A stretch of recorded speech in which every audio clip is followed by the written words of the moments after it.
fim do mês de agosto. E agosto que é o mês do grande festival de Gramado, onde eu estive. Assisti muita coisa lá, muito curta, né? Mas como essa série de vídeos aqui eu só falo de longa, então não vou citar os curtas. Mas eu vi vários ali que eu adorei. Assisti um longa lá, então vamos direto ao assunto, senão o vídeo fica longo. Antes, né, aquela coisa de YouTube, se inscreve, comenta, se quiser me recomendar um filme, fica à vontade. Então vamos direto aos filmes. Primeiro filme do mês foi Manas, esse filme que eu falei aqui no canal. Faz 2 vídeos mais ou menos que eu falei sobre esse filme. Se quiser uma crítica mais aprofundada, vai lá. Lembrando que esse quadro, né, eu não faço crítica, eu só comento brevemente minhas impressões iniciais sobre o filme. Mas Manas é um filme que eu gostei bastante, eu super recomendo. Eu sei que agora tem uma série lá produzida pelo Meirelles, né, que o filho dirigiu, que tem um tema muito parecido, mas eu ainda não vi. Mas eu recomendo muito Manas também. Segundo filme do mês foi Aristogatos, né? Essa animação da década de 70 que eu nunca tinha visto, mas agora anunciaram, né? Parece que vai ter um live action sobre ela. E me surpreende muito a violência desse desenho, né? Tanto que na versão, se você tem Disney Kids, né, o perfil para infantil, existe um controle parental para esses filmes. Inclusive Aristogatos não é liberado para criança. Então, assim, é um filme que além de ter um tema muito pesado de abandono de animal e tudo, ele tem um clímax muito violento mesmo, assim. Para live action eles vão ter que adaptar praticamente tudo. E eu recomendo muito Aristogatos aí, assista que vale a pena.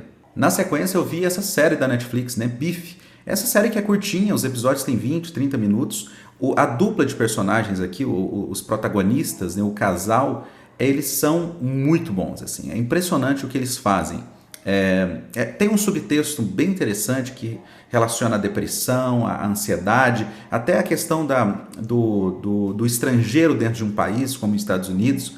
Então é um tema bem delicado e a série é muito bem feita assim nessa questão. Todo episódio tem um cliffhanger que liga um episódio com o outro, então os episódios ficam bem fluidos, apesar de eu não ser muito fã desse formato segura audiência com gancho. Mas eu sei que funciona e para quem gosta isso aqui vai cair como uma luva. A história é muito simples, né? Uma briga de trânsito que aproxima 2 pessoas, é isso. Na sequência eu vi Titã, o desastre de Ocean Gate.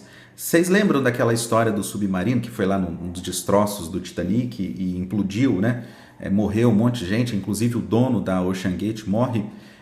Esse documentário ele vai contar essa história e um pouco sobre a vida desse cara, esse empresário que era extremamente arrogante, que ele era muito convencido, ele era tão convencido das coisas que ele fazia que ele nem via o problema que estava na sua frente. Então é muito angustiante. Tem um momento nesse documentário que mostra o som do navio que foi registrado, e do submarino.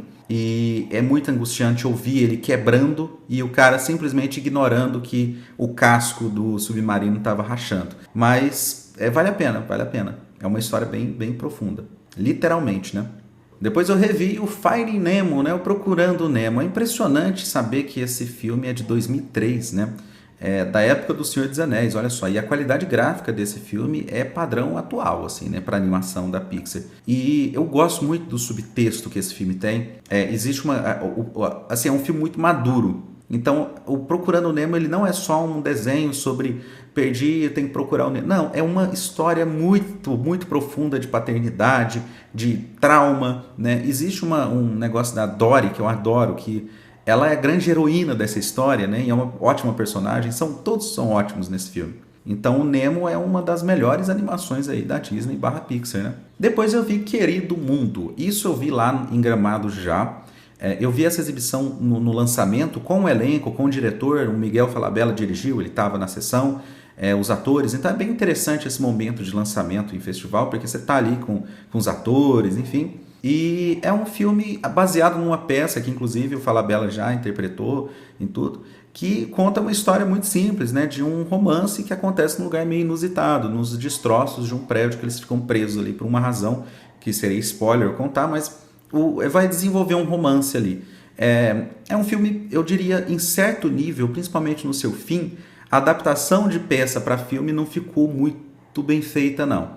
Eu sinto ainda um nível de piegas no ar quando a razão de aspecto se expande. Se você ver o filme, você vai entender. Existe um momento ali no final que eu acho que ele vai perdendo a mão. As atuações parece que ainda estão no palco, com exceção da dupla de protagonistas, que é a Malu Gali e o Eduardo Moscovitz. Inclusive o Eduardo Moscovitz estava do nosso lado, assim, foi bem interessante. Mas, com exceção dos dois, o resto do elenco parece que ainda está no palco. Então tem aquela atuação meio palco. Isso me incomoda um pouco. Então não foi um dos meus favoritos do festival, mas foi interessante a experiência de ver com eles, né? Então é isso. Quando lançar aí nos cinemas do Brasil, se tiver oportunidade, veja. Na sequência eu vi Weapons, né? Esse filme que é tão falado, que é o Hora do Mal, esse péssimo título, né? É fantástico, eu não preciso falar nada. Todo mundo sabe que esse filme é fantástico, todo mundo gostou. E eu vou ficar repetindo aqui, não precisa, né? Vai ser redundante eu recomendar o Weapons, porque é realmente muito bom. Na sequência eu vi Together, né? Os Juntos. Esse filme com o irmão do James Franco, né? O Dave Franco. É um filme sobre metáfora, né? É um terror de metáfora. Inclusive, eu estou para produzir um vídeo, já escrevi, já dei uma rabiscada num vídeo sobre o novo terror. E me surpreendeu o Gaveta lançar um vídeo, acho que hoje ou ontem, sobre o novo terror, tá? Mas, enfim, eu vou lançar mesmo assim. E esse filme é uma das expressões do novo terror, o terror de metáfora. E é legal, é um filme body horror, né? É isso, é um filme body horror, para quem gosta de subgênero, vale a pena. Ou seja, ficar com agonia de unha sair, de coisa no olho, de coisa dentro da boca, de cabelo na garganta, é isso, é ficar angustiado, é isso. Depois eu vi o Naked Gun, o novo Corra que a Polícia Vem Aí. Que falta faz um bom roteiro, né? Esse filme é péssimo, assim, eu odiei tudo nele. Eu acho que tem uma piada só que funcionou no filme, tem outra que soa ofensiva e todas elas têm um time estranho. É uma piada de mau gosto. Eu não gostei mesmo. E às vezes, mas o Leslie Nielsen, assim, num papel diferente, sendo desconstruído, nada, ele tá igual a todos. Ele não tá desconstruído. Ele tá num roteiro que ele é engraçado, às vezes, pela edição, não é nem pela situação que está acontecendo. Mas, enfim, é um filme com um roteiro péssimo, é tudo ruim, o vilão é ruim, as piadas são ruins, eu não recomendo o Naked Gun novo. Depois eu vi essa série, né, 1923, né, o spin-off aí do Yellowstone. Yellowstone que eu não vi, tá? Eu vi só os primeiros episódios, achei bem galhofa, em certo nível. Eu acho que se eu tivesse investido mais eu teria gostado, mas não me pegou. Ainda mais pelo seu tamanho, me deu uma preguiça danada. Só que o 1923 eu fiquei surpreendido. Eu pensei que eu ia ver o piloto e mais 1 ou 2 episódios, mas eu acabei vendo tudo. Tem arcos, né? Tem 3 personagens, tem 3 mundos diferentes durante a série que é difícil da gente entender aonde elas vão se linkar. Depois vai ficando mais claro tudo, mas ali até a metade da série você vendo 3 histórias diferentes e 3 histórias muito boas diferentes. Então, assim, só pelo fato do Harrison Ford estar fazendo um papel numa das histórias, já vale a pena. Alguma coisa tirou o Harrison Ford de casa, esse rabugento. Então vale a pena, né? Porque é fantástico ver o Harrison Ford em tela. Mas as outras 2 histórias, apesar de não ter um elenco tão forte igual, não perde força. É impressionante. Depois eu revi, né, o Hateful Eight, Os 8 Odiados. Assisti esse filme no cinema, né? Já faz 10 anos, olha só. E é impressionante o que o Tarantino faz aqui. Assim, quando eu vi, ele automaticamente ficou meu filme preferido do Tarantino. E até hoje né? Assistindo de novo, eu gosto dele mais do que qualquer outro filme do Tarantino, inclusive Pulp Fiction. Se surpreenda. Eu gosto muito do teor confinado que esse filme cria, que é muito parecido com o Cães de Aluguel, mas aqui numa proporção de produção em outro nível. E a textura desse filme é tudo muito bonita. Eles filmaram com uma Panasonic, então existe aquela textura. É muito bonito. Eu adoro esse filme, adoro mesmo. Depois eu revi, né, mais um body horror por causa do Together, e ele me deu essa vontade de revisitar o Fly, né, que é A Mosca. E eu lembrava que era um filmão, mas revendo não é tão bom assim não, gente. Ele é um clássico, ele revolucionou algumas coisas, efeito prático, ele é muito interessante, mas em questão de produção é só o efeito prático, é só a maquiagem do protagonista, porque de resto os cenários são genéricos, os personagens são genéricos, o figurino é genérico, o próprio galpão ali onde ele vive é um galpão aleatório.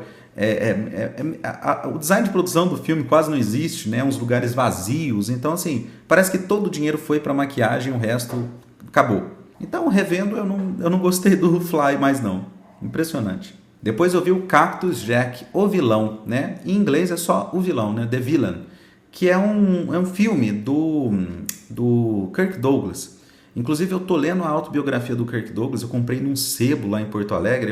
Eu super recomendo essa biografia. É uma viagem no tempo, sabe? Você lê aquilo, você é transportado para a época 1940, Hollywood 1940. É bem interessante. E ele conta um pouco sobre esse seu momento na guerra e tal. E o Kirk Douglas, ele fez esse filme mais tarde, que é um filme de comédia, se passa no faroeste, aí, no cenário de western. Só que ele é um filme que imita, até nas piadas, no timing, até as composições de Papaléguas, né? O Coyote e o Papaléguas. É a mesma história, assim. Você tem um personagem querendo pegar um outro e o outro tá sempre se safando. E as piadas são as mesmas. Bola gigante que aí cai em cima da cabeça, bigorna com corda, tá segurando uma coisa, a coisa arrebenta, ele fica no ar até perceber que tá no vazio e cai. Então tem alguns efeitos práticos muito datados nesse filme. E outros que funcionam, tem outros momentos engraçados, mas tem uns que eu vou te falar, foi muito mal feito. Mas o mais interessante é que é o Kirk Douglas no Oeste, com um cavalo excêntrico, indo atrás de Arnold Schwarzenegger. Então vale a pena por aí, né? Mas não espera muita coisa, depois não vem reclamar comigo não é grande coisa esse filme. Mas vale a pena pelo inesperado, né? Por fim, eu vi The Descent, né? O Abismo do Medo, né? Tudo é do medo, do mal, né? Que coisa chata de título em português. Mas o Abismo do Mal, o Abismo do Medo, não lembro mais. Esse filme ele é interessante, ele é aquele terror B que é feito direto para a locadora, sabe? Esse filme em si lançou em 2005 e tem um grupo de mulheres ali, mulheres fortes, então tem esse diferencial nesse filme. Não explora nada, sabe esse filme de terror da época de VHS que é só tem mulher no filme para explorar o corpo dela e ela morrer em certo... Aqui não. Aqui é um filme que realmente tem protagonismo, é um filme bem interessante, questão de produção é um milagre. Dá pra ver que quem fez tem paixão por aquilo, então é um filme forte, é um filme bonito. O vilão dos vilões, né, do filme são genéricos e tal, mas o final é um pouco... É um pouco insatisfatório o final desse filme, mas em geral é um filme que passa com a claustrofobia, tem um terror de medo bem interessante, o filme é bem feito, sabe? Vale a pena para quem gosta de terror, é aquele tipo de filme obrigatório aí. Principalmente para quem gosta de terror B, aqueles filmes que quase ninguém viu, sabe? Então fica aí o Abismo no Medo como recomendação também. Foram esses os filmes do mês, tá? Então se tiver alguma recomendação de filme, pode deixar nos comentários. Daqui para frente eu vou assistir bastante coisa do Kirk Douglas, porque como eu disse, eu tô lendo a autobiografia. Então ele vai citando algumas coisas e eu vou vendo. Então pode esperar para o mês de setembro agora bastante filmes do Kirk Douglas. Mas então é isso, até o próximo. Tchau!